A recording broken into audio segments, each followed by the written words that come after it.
Bonjour à tous, j'espère que vous allez bien. Bienvenue sur ma chaîne et welcome back pour les anciens.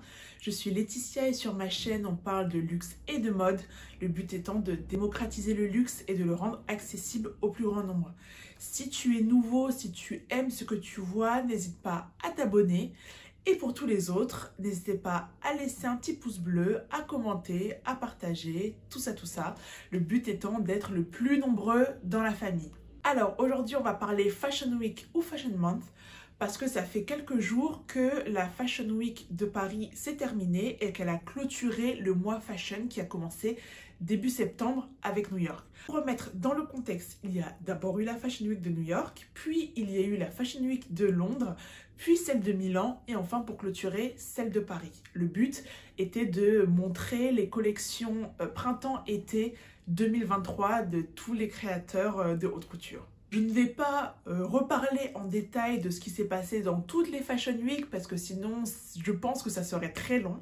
Mais aujourd'hui j'ai décidé de parler de 4 faits marquants qui concernent les 4 Fashion Week, à savoir un fait marquant par Fashion Week.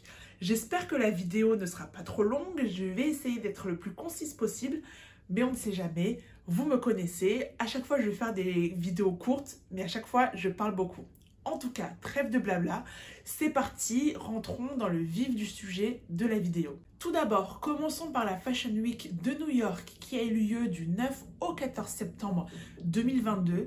C'était très intéressant parce que, comme vous le savez, New York et les États-Unis en général ont été fortement touchés par le Covid et pendant de nombreuses saisons, la Fashion Week n'est pas revenue à New York ou est revenue de manière diminuée comparée à ses homologues européen et c'était la première fois que on retrouvait la Fashion Week à New York d'avant Covid. Et donc là à New York c'était vraiment un moment de fête, en fait c'était une grande communion.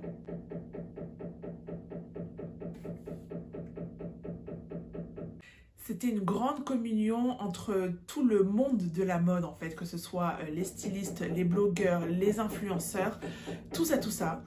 Désolée si vous entendez mon voisin faire du bricolage, mais bon, comme d'habitude, il ne prévient jamais avant de faire du bricolage. Désolée.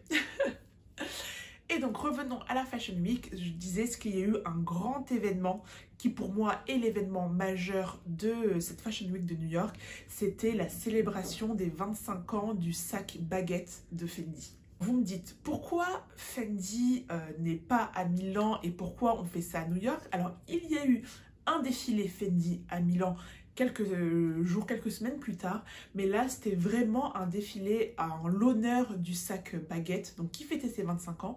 Moment histoire, pourquoi on parle du baguette de Fendi? Tout simplement parce que c'est un petit sac assez allongé qui est fait pour être porté épaule, donc en dessous du bras, et en fait tout simplement il faisait penser à la baguette qu'on porte en dessous du bras. Voilà, là c'était pour la petite histoire. Et donc en fait le baguette de Fendi est considéré comme le premier hit bag en fait des années 90 puisqu'il a vu le jour en 1997. Et en fait là c'était un grand événement. En fait ce qui était très intéressant c'est que le sac Fendi, en tout cas cette nouvelle collection Fendi était présentée sous 3 collections. La première c'était la collection avec Sarah Jessica Parker. Pourquoi? Parce que forcément, Sarah Jessica Parker a fortement aidé à l'évangélisation, à la célébrité du Fendi grâce à la série Sex and the City. Il y a aussi une collection avec Marc Jacobs et enfin une troisième collection avec, donc la collection ou collaboration avec Tiffany & Co. Et s'il y a un sac qui devait, qui devait sortir du lot, ce serait le sac Fendi baguette avec Tiffany & Co. Pour moi, on voit dans ce bleu Tiffany en satin avec les FF inversés où on voit le T à l'intérieur en baguette, en fait en diamant, enfin en cristaux baguette. Et pour moi, ce sac est d'une beauté. J'espère qu'ils vont le commercialiser. Je pense qu'ils le commercialiseront. Mais voilà, c'est... Voilà, pour moi, c'était le sac qui a marqué la Fashion Week de New York via la célébration des 25 ans avec Fendi. Ensuite, on passe à la Fashion Week de Londres qui a eu lieu du 16 au 20 septembre 2022. Alors, malheureusement, le positionnement n'était pas bon où il y a un événement qui a perturbé cette Fashion Week, tout simplement parce que le 8 septembre, Sa Majesté la Reine d'Angleterre, Elisabeth II, est décédée et forcément, c'était compliqué de faire la fête en période de deuil national. Et beaucoup de shows ont été annulés dans cette période, et notamment le 19 septembre qui était le jour de l'enterrement de la reine, donc qui était des funérailles nationales. Tous les shows, tous les événements ont dû être annulés ce jour-là, et notamment on verra le cas de Burberry qui avait son show prévu le 19 septembre, donc qui a dû être annulé. Burberry a tout simplement décidé de reporter son défilé en dehors du calendrier de la Fashion Week de Londres, même si beaucoup de marques ont décidé de tester à l'intérieur du calendrier, et donc forcément s'ils ne pouvaient pas le faire le 19, ils ont essayé de reporter au 20 ou d'avancer au 18. Mais c'est vrai que voilà, ça a été un événement un peu malheureux, enfin ça a été un événement malheureux qui a beaucoup chamboulé cette Fashion Week de Londres. Et voilà, je pense qu'elle n'a pas pu être à la hauteur de ses espérances. Mais c'est pas grave, il y aura une autre Fashion Week au mois de février ou au mois de mars. Et forcément, Londres brillera et reviendra dans toute sa splendeur. Continuons avec Milan. Donc Milan qui a vu sa Fashion Week du 20 au 26 septembre 2022. Et c'est vrai que j'ai beaucoup cherché s'il y avait un événement marquant. Parce que c'est vrai, on a parlé de l'événement marquant de New York. On a parlé voilà, de l'événement malheureux avec Londres. On parlera après de Paris où je pense qu'il y a eu un événement qui restera dans les annales de la mode. Et je cherchais un événement avec Milan parce que j'ai trouvé, et c'est peut-être moi, peut-être que j'ai moins regardé, mais j'ai trouvé qu'on a moins parlé de la Fashion Week de Milan cette année par rapport aux autres. Et j'ai trouvé ça un peu décevant parce qu'il y a un événement, moi, qui m'a marqué, c'est le défilé Diesel. Pourquoi je parlerai du défilé Diesel? Parce que déjà, c'est vrai que quand on parle de Diesel, on pense moins au luxe. Pourtant, si vous regardez Diesel, c'est une marque qui fait son comeback depuis, on va dire, un an et demi. On parle de plus en plus de Diesel. Quand on regarde les marques qui sont le plus googlées chaque trimestre, chaque semestre, Diesel est numéro 1 ou à minima dans le top 3.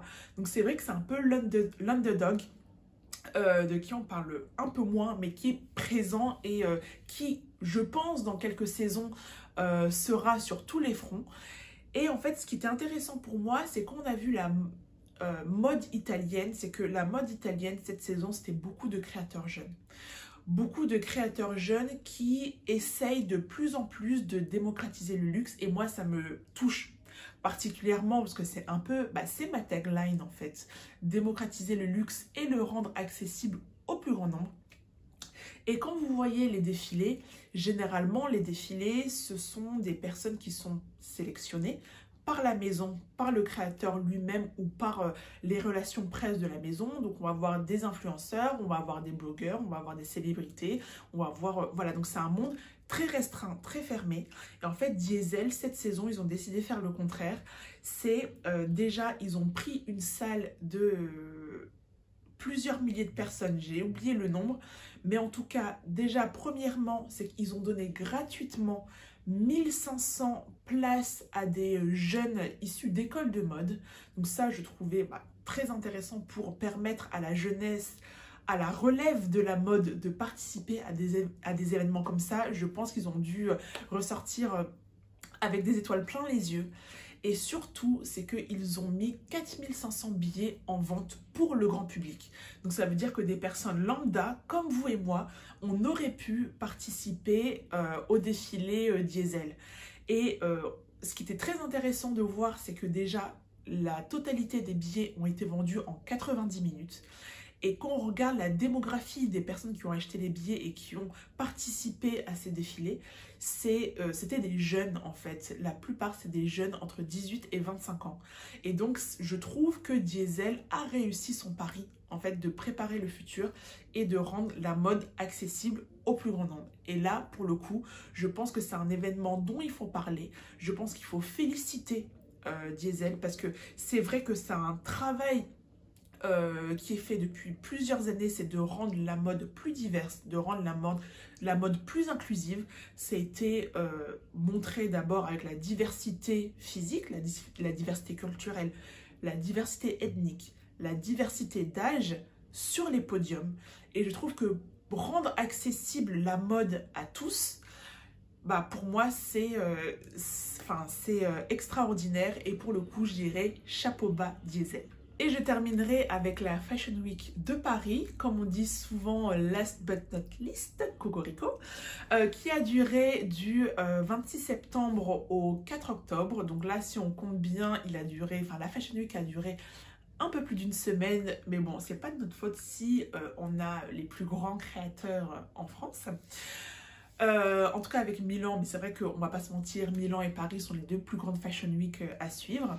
Et c'est vrai qu'il y a eu beaucoup de beaux défilés, il y a eu beaucoup d'événements marquants. Mais et ça a été très difficile de choisir. Mais si je devais choisir un événement, je pense que vous avez le même événement en tête que moi. Ça a été le show Coperni. Et on va pas parler du show Coperni, on va aller dans sa totalité, parce que si on parle de Coperni, il n'y a qu'un événement qu'on a en tête, c'est la spray-on dress sur Bella Hadid. Ça a été un vrai show, pour moi ça a été de la magie de créer une robe en faisant du spray, en la sprayant en quelques minutes. En fait, ce qui est intéressant, c'est que au final, quand on regarde la robe, bon, c'est une robe lambda. Je veux pas dire, elle n'est pas extraordinaire. Elle est très jolie, mais elle n'est pas extraordinaire. En tout cas, c'est mon avis.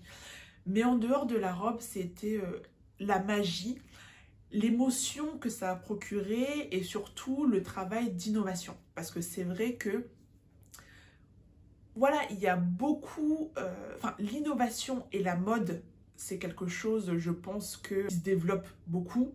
Quand on regarde les plateformes e-commerce, majoritairement, ça a été l'idée par la mode. On voit que l'innovation a touché le métier de la technologie, l'innovation a touché le domaine de l'automobile, l'innovation touche la mode, mais le touche de plus en plus. Et pour moi, j'ai trouvé ça bluffant. Je pense que dans quelques années, dans 20 ans, dans 30 ans, on parlera toujours de ce moment. Je pense que Bella Hadid et Coperni ont marqué l'histoire. Et en fait, c'était très intéressant de voir la réaction de Bella Hadid quand elle sort du podium. On la voit un peu parce que oui, elle se rend compte, c'était un moment historique, c'était un moment iconique. Elle se rend compte qu'elle a marqué l'histoire. Et voilà, là, je pense qu'en termes d'émotion, il n'y avait pas mieux. Donc voilà, c'était un point sur les 4 Fashion Week qu'on a pu voir cette saison. Est-ce qu'il y a des éléments qui vous ont marqué? Est-ce qu'il y a des shows que vous avez aimés? Est-ce que vous êtes pour la Fashion Week? Parce que je sais que la Fashion Week, il y a des gens qui adorent, il y a des gens qui n'aiment pas du tout. C'est toujours un événement clivant. Mais voilà, en tout cas, n'hésitez pas à me dire en commentaire. Et sinon, c'est tout pour ma vidéo. N'hésitez pas à me dire ce que vous en avez pensé. Voilà, je retrouve mon rythme. Ça a été compliqué le mois de septembre, mais je retrouve mon rythme. Et sinon, je vous fais de gros bisous. Et sinon, je vous dis à très bientôt. À plus. Au revoir.